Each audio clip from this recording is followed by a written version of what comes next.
ammayyaa'u jechuun Oromoodhaaf nama biraa ta'u jechuu miti.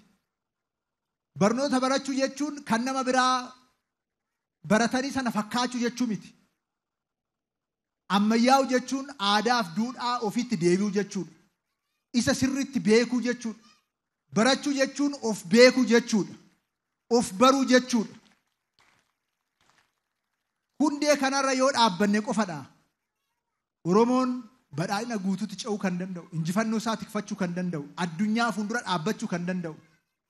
Kanaafuu haaromsa aadaa amma jalqabne kana gama hundaan finiinsinee hanqina keessoo keenya jiru sirreessuudhaaf, aggaammii alaa nutti jiru ofirraa qolachuudhaaf, oromummaa keenya caalmatti cimsachuudhaaf jabaannee akka hojjennu yaadama ganama irra dhaabbannee kaan yaadama keenya cimee gabbatee aadaa Oromoo sadarkaa olaanaatti ceesee asiin ga'e yaadama hundaa ol Oromoon akka yeroodhaa yerootti haaromsa gaggeessee caalmarratti yaadamicha gabbisaa akka deemu kan isa taasise yaadama ganamaa sana yaadama sirna gadaa kana nuuf dhalche yaadama Oromoo waliin jiraachise yaadama Oromoof saba biraa waliin jiraachise yaadama Oromoo fi uumama waliin jiraachise kana caalmatti hubannee barannee beeknee ittiin jiraannee ittiin mul'annee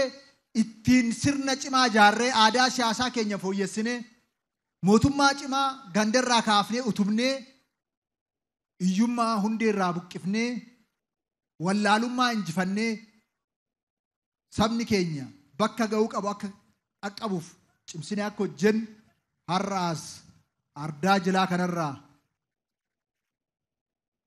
gadaa 72ffaa amma jalqabu kanarraa dhaabbannee lallabnaa kanarra dhaabbannee hundi keenyayyuu tumsa goonee ergama keenya akka baanu asumaan imaanaa isiniin jechuun barbaadaa.